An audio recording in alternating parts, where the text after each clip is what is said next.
स्वागत है आप सभी का फिर से हमारे एक नई वीडियो में। तो थंबनेल देख कर आपको पता चल ही गया होगा कि आज की ये जो वीडियो हमारी होने वाली है ये एक्साइड मैजिक पीसीबी के ऊपर होने वाली है। इस तरह की एक हमारी पीसीबी आती है, इसे हम एक्साइड मैजिक बोलते हैं। और सेम इसी तरह की एक पीसीबी और आती है, ये हमारा लिपफास्ट के अंदर लग के आती है। दोनों का मेन सेक्शन लगभग सेम है, बीच में एक दो कंपोनेंट अलग हो सकता है।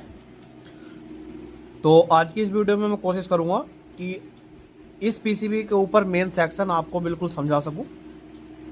अगर आपने ये वीडियो एक या दो बार पूरा देख लिया तो आप इसके मेन सेक्शन के अंदर नहीं फंसोगे, क्योंकि मैंने हर एक कंपोनेंट को काफ़ी अच्छी तरह से ड्रॉ किया है और हर एक पॉइंट पर मैंने वोल्टेज भी लिखा हुआ है। जहाँ जिसकी ज़रूरत होनी चाहिए वहाँ मैंने वोल्टेज भी लिखा हुआ है। वीडियो के लास्ट में आपको लाइव ट्रेसिंग करके दिखाऊँगा कि पीसीबी के अंदर कहाँ कितना वोल्टेज होना चाहिए। और दूसरी बात एक और है कि अगर आप इन पीसीबी के ऊपर क्लास करना चाहते हो, क्योंकि यूट्यूब का भी ऊपर इन पर क्लास है नहीं, तो आप डिस्प्ले पर दिए गए नंबर से हमसे कांटेक्ट कर सकते हैं। सारी क्लासेज आपको डायग्राम के साथ कराई जाएंगी और अच्छे एक्सप्लेनेशन के साथ कराई जाएंगी।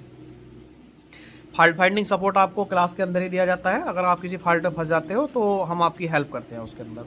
तो अब ज़्यादा समय को बर्बाद ना करते हुए हम अपनी वीडियो के ऊपर आते हैं कि इसके अंदर आखिर मेन सेक्शन थोड़ा डिफरेंट क्यों है।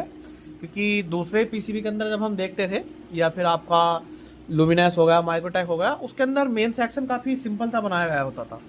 लेकिन इसके अंदर क्या है कि मेन सेक्शन के लिए ही, केवल मेन के लिए दो तो ऑप्टोकपलर यूज किए गए हैं और एक 358 यूज किया गया है। आखिर ये तीन कंपोनेंट यूज करने की ज़रूरत क्या थी। दूसरा, इसके अंदर हमारा कोई भी डीटी ट्रांसफार्मर या फिर सेंसिंग ट्रांसफार्मर नहीं है, तो ये सेंस किस तरह से कर रहा है, सारी चीज़ें हम आज की इस वीडियो के अंदर देखने वाले हैं। बस आप अंत तक बने रहे। अगर मैं पीसीबी को इस तरह से रखता हूँ तो सेम डायग्राम जो है वो इसी तरह से ड्रॉ किया गया है। यहाँ पर देखिए, बीच में 32 पिन का माइक्रो है, तो पीसीबी के अंदर 32 पिन का माइक्रो यहाँ पे लगा हुआ है। ऊपर की ओर 358 लगा है, तो 358 ये है। काफ़ी सिंपल तरीके से डायग्राम ड्रॉ करने की कोशिश की गई है ताकि आपको अच्छा समझ में आए। बिल्कुल सामने 4N35 लगा है, तो पीसीबी के अंदर यहाँ पे है। और यहाँ एक ऑप्टोकपलर लगा है, PC 817 इसका नंबर है, तो ये हमने यहाँ लगा दिया है। मेन सेक्शन में केवल इतना ही है। अब हम केवल इसके ऊपर डिटेल में बात करेंगे कि कैसे इसके अंदर मेन सेक्शन काम कर रहा है, और अगर मेन एक्सेप्ट ना करे तो आपको क्या क्या करना चाहिए। एक बात मैं आपको और बता दूं कि इस वीडियो को देखने के बाद आपके दो फॉल्ट क्लियर हो जाएंगे।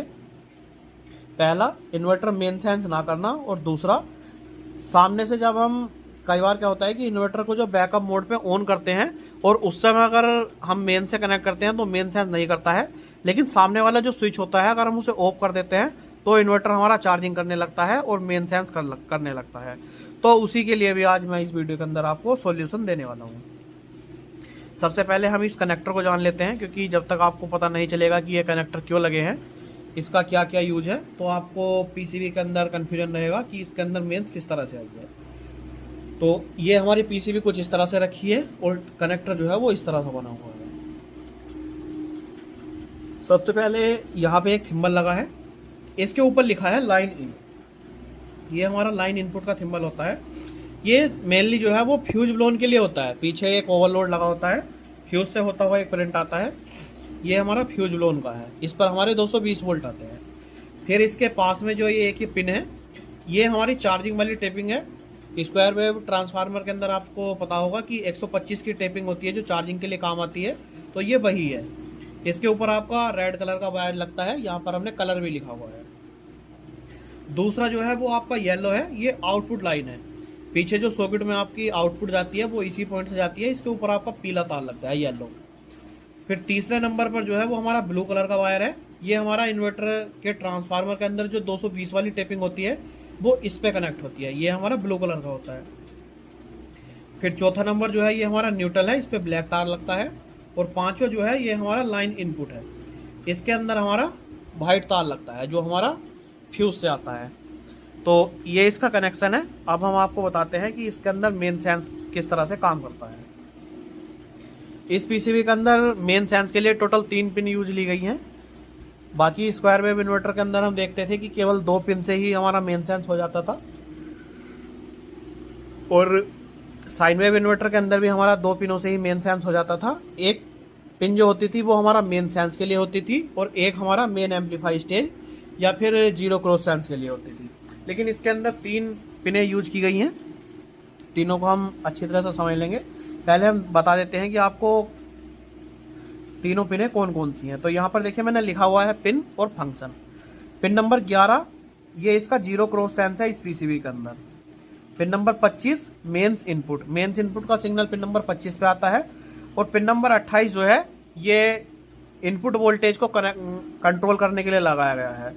जिस तरह से हमने दूसरे इन्वर्टर के अंदर देखते थे, जैसे माइक्रोटैक हो गया, तो उसके पीछे एक स्विच होता था इनपुट रेंज सेलेक्ट करने के लिए, 150 से 250 वोल्ट या फिर 180 से 280 वोल्ट, 100 वोल्ट से 300 वोल्ट। तो इसके लिए क्या है कि इसके अंदर प्रीसेट यूज किया गया है। इस प्रीसेट को रोटेट करके एडजस्ट करके हम इनपुट रेंज जो है उसे सेलेक्ट कर सकते हैं और इसका जो सिग्नल जाता है वो पिन नंबर 28 पे जाता है। तीनों पिनें मैंने आपको डिटेल में बता दी है। अब हम देखते हैं एक पिन के ऊपर हम पहले बात करेंगे जो है हमारा पिन नंबर 11, उसके बाद पिन नंबर 25 पे जाएंगे, फिर हम पिन नंबर 28 पे जाएंगे। पिन नंबर 11 जो है ये हमारा जीरो क्रॉस सेंस है। इसके ऊपर लगभग आपको 2.40-45 वोल्टेज के समथिंग देखने के लिए मिलते हैं। अगर हम लगा के चले तो लगभग 2.5 वोल्टेज के समथिंग पिन नंबर 11 पर आपको देखने के लिए मिलते हैं। अभी हम पीसीबी में जब टेस्ट करेंगे तो और कंफर्म कर देंगे। ये जो ऑप्टो कपलर है ये हमारा सीधा कनेक्ट है पिन नंबर 11 से। ऑप्टो कपलर का काम होता है, इसके अंदर हमारी एक एलईडी होती है और एक हमारा एलडीआर होता है। एलडीआर एक ऐसा कंपोनेंट है, अगर हम उसके ऊपर लाइट डालेंगे तो वो अपने अंदर से करंट को फ्लो होने देगा। केवल इतना काम ऑप्टो कपलर का होता है। तो इसका क्या है कि पिन नंबर 1 और 2 जो है ये इनपुट पिनें होती है, पिन नंबर 3 और 4 आउटपुट होती है। पिन नंबर 1 के साथ R69 पर एक 67 किलो ओम का रजिस्टेंस है। R69 की लोकेशन पर 67 किलो ओम का रजिस्टेंस यूज किया गया है। इससे सीधा जो करंट है वो आपके ऑप्टो कपलर की पिन नंबर 1 पर आ गया है।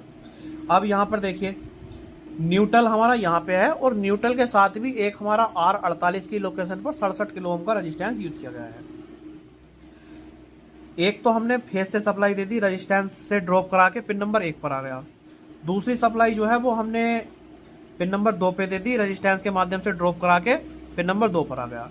अब हमें पता है कि कोई भी कंपोनेंट चलने के लिए केवल 2 ही सप्लाई की आवश्यकता होती है। अगर एसी से कंपोनेंट चलने वाला है तो आपको फेस और न्यूट्रल चाहिए, और डीसी से चलने वाला है तो प्लस और माइनस चाहिए। इस ऑप्टो कपलर को हमने पॉजिटिव सप्लाई भी दे दी और नेगेटिव भी दे दी, या फिर हम कहें तो हमने फेस भी दे दिया और न्यूट्रल भी दे दिया। फेस हमने दिया है R69 की लोकेशन से और न्यूट्रल हमने दिया है इसे R48 की लोकेशन से। ये दोनों जब हमने सप्लाई से दे दी तो ऑप्टो कपलर जो है वो हमारा ऑन हो गया। अब ऑप्टो कपलर ऑन होगा तो ऑप्टो कपलर की एक बेसिक सी सिंपल सी थ्योरी होती है कि इसकी एक पिन पर वोल्टेज हम पहले से ही फिक्स कर देते हैं। जब तक ये ऑप्टो कपलर ऑफ है तो पिन नंबर 4 पर हमारा 5 वोल्ट मैंने लिखा हुआ है, यहाँ पर 5 वोल्ट होता है। पिन नंबर 4 पर हमने 5 वोल्ट की सप्लाई पहले ही दे दी है। अब जब तक पीसीबी के अंदर हमारा मेंस नहीं आएगा, मेंस का मतलब है जब तक पिन नंबर 1 और 2 पर सप्लाई नहीं आएगी तो ऑप्टो कपलर हमारा ऑफ रहेगा। ऑफ रहने से क्या होगा कि पिन नंबर 4 पर 5 वोल्ट रुके रहेंगे, ये पिन नंबर 3 पर नहीं आएगा। उस समय पिन नंबर 3 पर 0 वोल्ट होगा। लेकिन जैसे ही हम पीसीबी को मेन से कनेक्ट करेंगे, मेन से कनेक्ट करने के साथ होगा क्या कि ऑप्टो कपलर के ऊपर supply I, opto coupler on हुआ। तो ऑप्टो कपलर ऑन होने से क्या है कि पिन नंबर 4 के जो 5 वोल्ट है ये कुछ वोल्टेज ड्रॉप होकर, क्योंकि ऑप्टो कपलर की खुद की कुछ ड्रॉपिंग होती है, ड्रॉप होकर ये पिन नंबर 3 से पास होंगे। तो 3 से लगभग हमारा 2.45 वोल्टेज के समथिंग पास होगा और ये सीधा चला जाएगा आपका पिन नंबर 11 पर। तो इस तरह से जो है वो पिन नंबर 11 पर वोल्टेज आपको देखने के लिए मिलते हैं। ये वोल्टेज हमारे ज़्यादा ना बने, 5 वोल्ट पूरा का पूरा आउट ना हो जाए ऑप्टो कपलर शॉर्ट होने की कंडीशन में, या फिर कोई अदर कंडीशन की वजह से माइक्रो कंट्रोलर की पिन खराब ना हो। इसलिए क्या है कि R70 की लोकेशन पर 120 किलो ओम का रेजिस्टेंस ग्राउंड से कनेक्ट कर दिया गया है, ताकि ये जो वोल्टेज है ये डिवाइडर बना रहे और वोल्टेज हमारा स्टेबल रहे, ये ज़्यादा वोल्टेज ना बने। तो इतना काम जो है वो पिन नंबर 11 पर किया गया है। पिन नंबर 11 मैंने आपको काफ़ी अच्छी तरह से समझा दिया है। मेन सेंस अगर आपकी पीसीबी नहीं करती है तो आपको तीनों पिनों के ऊपर काम करना होता है, जिसमें से एक पिन मैंने आपकी काफ़ी अच्छी तरह से क्लियर कर दी है कि अगर इस पर वोल्टेज ना मिले तो आपको क्या करना है। अभी केवल मैंने समझाया कि वोल्टेज कैसे आता है। अब मैं आपको बताता हूँ कि इस पर अगर वोल्टेज ना मिले तब आपको क्या एक्शन लेना है।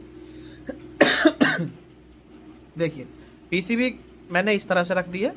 अब सीधा सा आपको समझना है कि पिन नंबर 11 जो कनेक्ट है वो इस ऑप्टो कपलर से है। ऑप्टो कपलर जो है वो U3 की लोकेशन पर हमारा यहाँ लगा हुआ है। इसके पिन नंबर 4 पर 5 वोल्ट आया है और पिन नंबर 3 से लगभग 2.5 वोल्ट की सप्लाई जो है वो पिन नंबर 11 पर गई है। इतना बस आपको माइंड में बैठाना है। अगर नहीं मिल रही है तो आपको क्या करना है, सबसे पहले और जो सबसे ज़्यादा ख़राब होता है वो बताता हूँ। ये फ्यूज ब्लोन वाला पॉइंट है, इसी से जो है ऑप्टो कपलर पर सप्लाई आती है। ये फ्यूज ब्लोन जो है ये सीधा कनेक्ट होता है R69। देखिए 69 मैंने यहाँ लिखा हुआ है और इसके अंदर जो है ये यहाँ पे है, ये रजिस्टेंस देखिए। इसके बाद इसका जो आउटपुट वाला सिरा है ये सीधा पिन नंबर 1 पर कनेक्ट है ऑप्टो कपलर के। तो सबसे पहले आपको R69 को चेक कर लेना है। अगर ये रजिस्टेंस आपको ठीक मिलता है तो फिर आपको चलना है ऑप्टो कपलर की पिन नंबर 2। ऑप्टो कपलर की पिन नंबर 2 कनेक्ट है आपका सीधा R48 R48।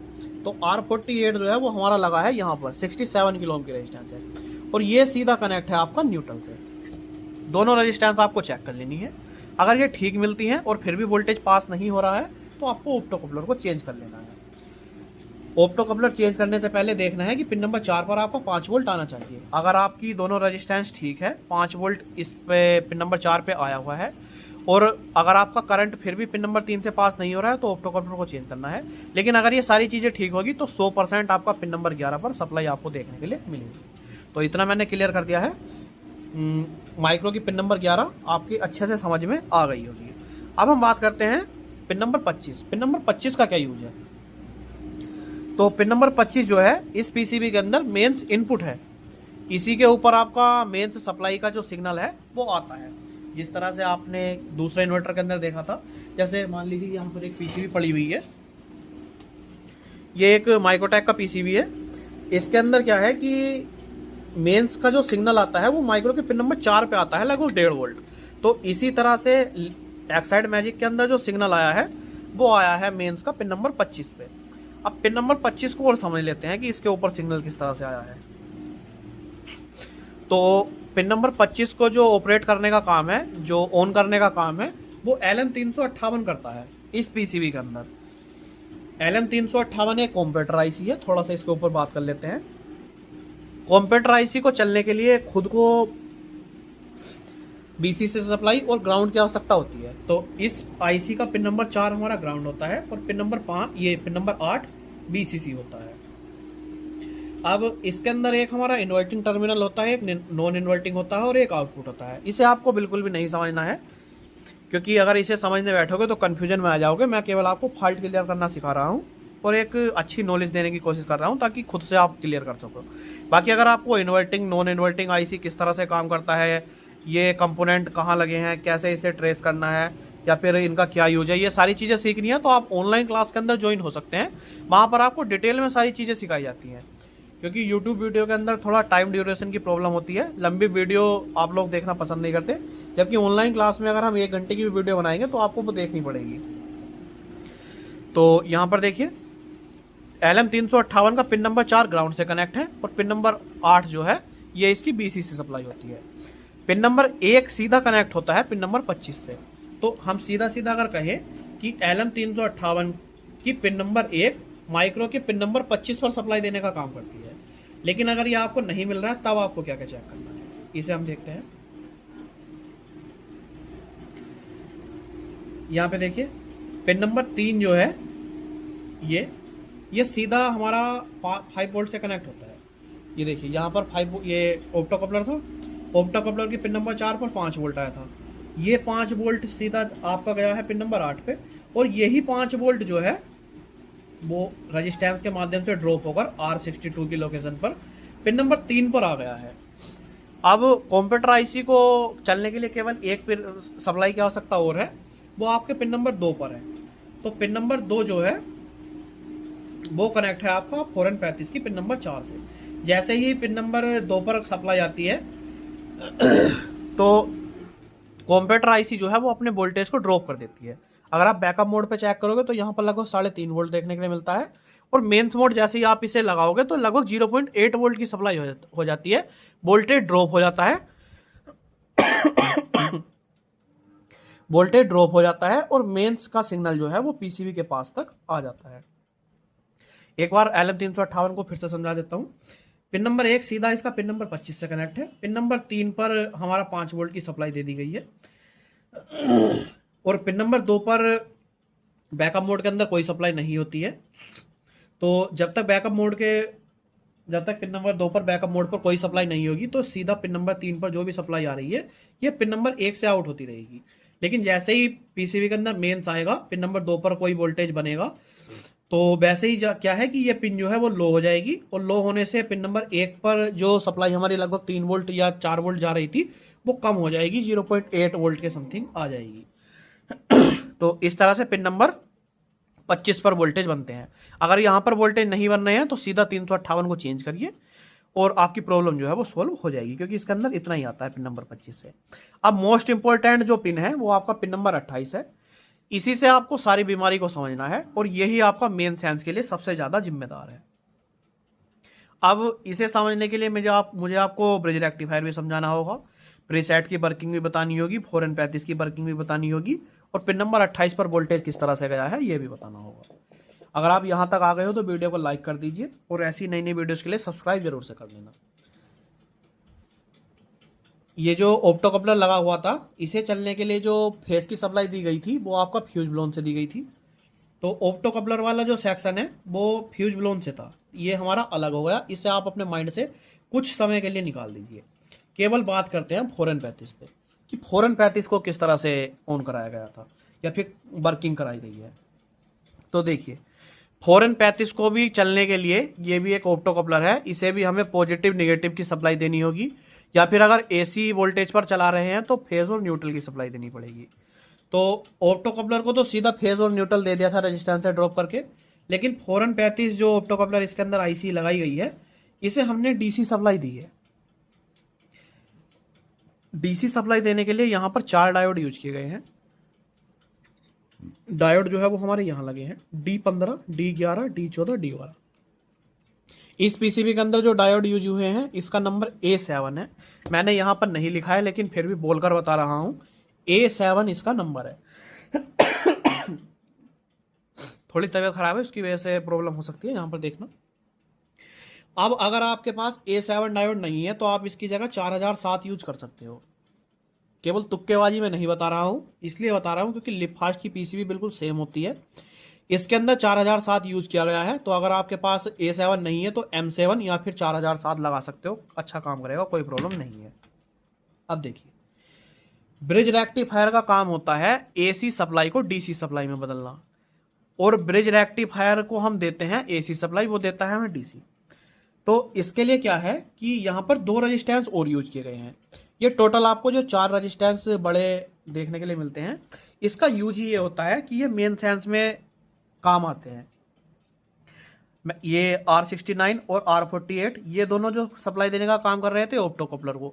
अब ये जो बची हुई है, जो हमारा R46 हो गया और हमारा R44 हो गया, ये जो सप्लाई देने का काम करते हैं ये करते हैं ये ब्रिज रेक्टिफायर को। तो यहाँ पर देखिए, न्यूट्रल से एक हमने रेजिस्टेंस कनेक्ट किया है R46 67 किलो ओम का, और ये चला गया है ब्रिज रेक्टिफायर के एक पॉइंट पे। ब्रिज रेक्टिफायर आप सभी को अच्छे से पता होगा कि किस तरह से बनाया जाता है, और नहीं पता है तो आपको केवल इसके अंदर ध्यान रखना है, पीसीबी में डायोड जिस तरह से आप निकाल रहे हो उस तरह से लगा दीजिए, आपकी प्रॉब्लम सोल्व हो जाएगी। अब जो इनपुट लाइन है इससे भी एक रेजिस्टेंस हमने कनेक्ट कर लिया है R44 67 किलो ओम का। ये दोनों रेजिस्टेंस जो है ये वोल्टेज को ड्रॉप करके ब्रिज रेक्टिफायर तक पहुंचा देते हैं। ब्रिज रेक्टिफायर का काम होता है ये एसी सप्लाई को डीसी सप्लाई में बदलना, मतलब प्लस माइनस में बदलना। तो आप देख रहे हैं इसके अंदर क्या है कि 4N35 की पिन नंबर 2 हमने सीधा ग्राउंड से कनेक्ट कर दी है। जो ब्रिज रेक्टिफायर का ग्राउंड है उसी से हमने सीधा पिन नंबर 2 को कनेक्ट कर दिया है। अब जो भी हमें एक्शन लेना है, जो भी काम करवाना है, वो पिन नंबर 1 पे करना है। तो यहां पर देखिए, नेगेटिव तो हमने सीधा पिन नंबर 2 पर कनेक्ट कर दिया है। अब जो D12 और D11 का पट्टी वाला सिरा है, यहां से इसका पॉजिटिव निकला है। पॉजिटिव जैसे ही निकला तो यहां पर हमने एक एनटीसी यूज कर रखा है, यहाँ एक एनटीसी यूज किया गया है। एनटीसी एक रेजिस्टेंस की तरह ही होता है, बस ये अपने रेजिस्टेंस को चेंज कर सकता है, इसका काम इतना ही होता है। एनटीसी से वोल्टेज पास होने के बाद, निकलने के बाद, एक R43 की लोकेशन पर एक रेजिस्टेंस और कनेक्ट है, यहाँ पर आते हैं और इसके बाद पिन नंबर 1 पर वोल्टेज आते हैं। तो सीधा सा वर्किंग हमने इसका ये समझा कि जैसे ही हम इन्वर्टर को मेन से कनेक्ट करते हैं, इनपुट लाइन और न्यूट्रल से सप्लाई इन होके ब्रिज रेक्टिफायर से डीसी बदलने के बाद यहाँ पर एक C28 की लोकेशन पर एक पीएफ यूज किया गया है, 472F इसका नंबर है। इससे वोल्टेज फिल्टर होने के बाद पिन नंबर 1 और 2 पर आ जाती है। अब आपको पता है ऑप्टोकपलर किस तरह से काम करता है। मैंने आपको बताया था कि जब इसके इनपुट लाइन में सप्लाई आएगी तो ये आउटपुट लाइन की जो सप्लाई है उसे बाईपास करता है, मतलब अपने अंदर से पास होने देता है।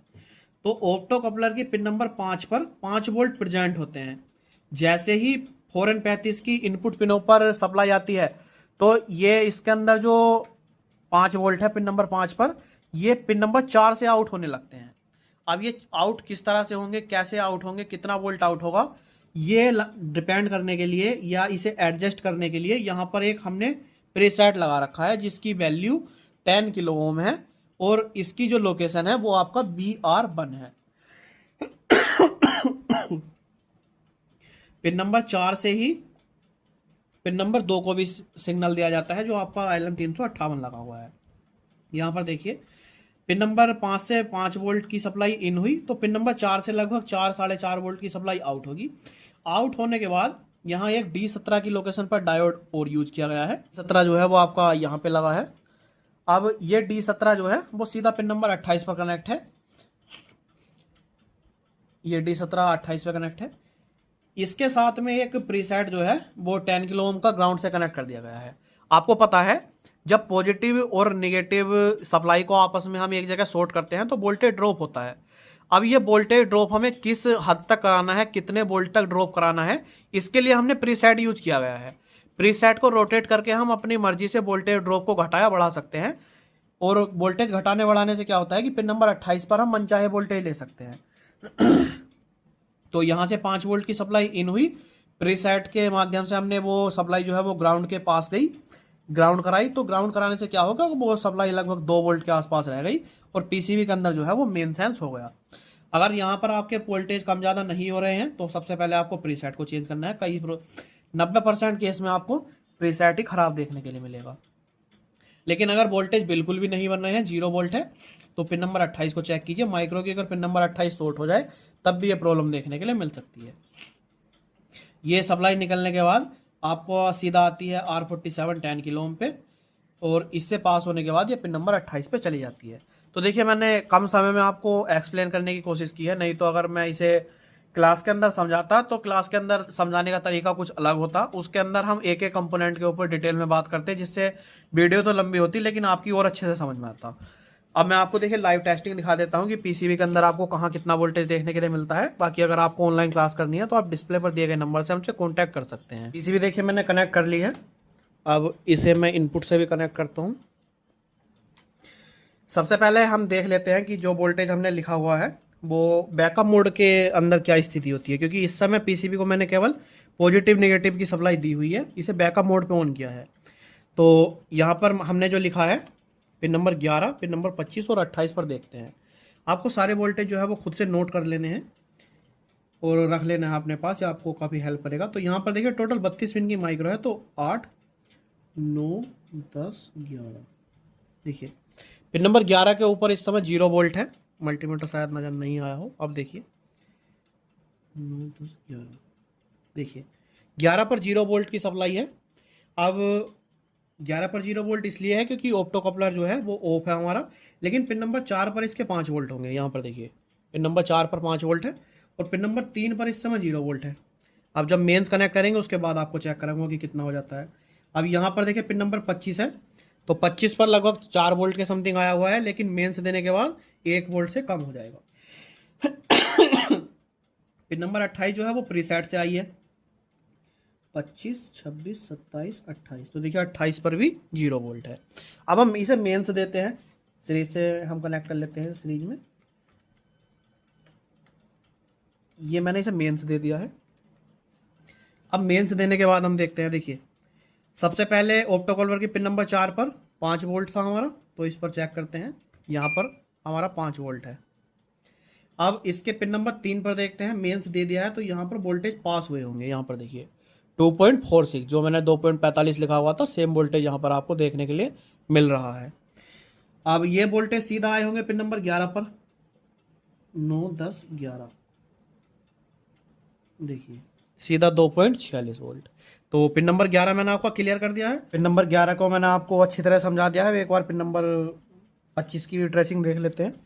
ये मैंने मेन से कनेक्ट कर दिया है।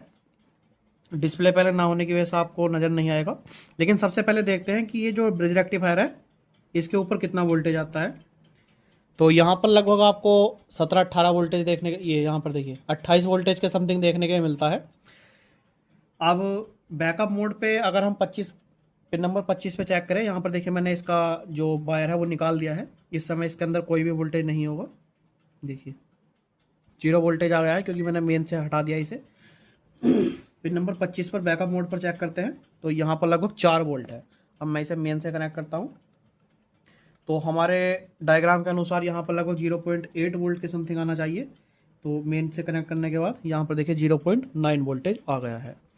अब पिन नंबर 28 जो होता है वो इसके अंदर प्रीसेट की सप्लाई होती है। पिन नंबर 28 में प्रीसेट होता है, इसी से हम वोल्टेज की रेंज को सिलेक्ट करते हैं 25, 26, 27, 28। यहाँ पर देखिए 2.62 वोल्टेज के समथिंग है। अगर मैं प्रीसेट रोटेट करूँगा तो ये वोल्टेज हमारा अप डाउन होगा। मैं करके दिखाता हूँ 25, 26, 27, 28। यहाँ पर काम करते समय हमेशा आपको सावधानी रखनी है क्योंकि काफ़ी पतली पिनें होती हैं माइक्रो की। यहाँ पर देखिए अगर मैं इसे घुमा रहा हूँ तो वोल्टेज आपका बढ़ रहा है और कम भी हो रहा है। यहाँ पर देखिए, ये देखिए। तो इस तरह से इसकी सेटिंग की जाती है। बाकी अगर आपको ये वीडियो अच्छी लगी हो, कुछ थोड़ा बहुत भी जानकारी इससे मिली हो, तो वीडियो को लाइक कर देना और ऐसी नई नई वीडियोज़ के लिए चैनल को सब्सक्राइब जरूर से कर लेना। डायग्राम अगर चाहिए या फिर क्लास के बारे में कुछ जानना हो, देखिए डेमो की ज़रूरत आपको पड़ने वाली है नहीं, जिस तरह से आपको इसमें बताया है क्लास के अंदर भी वैसे ही बताया जाएगा। तो अगर करना है तो कांटेक्ट कर सकते हैं, और अगर नहीं करना तो केवल परेशान करने के लिए कांटेक्ट मत करना। आपसे हाथ जोड़कर निवेदन है।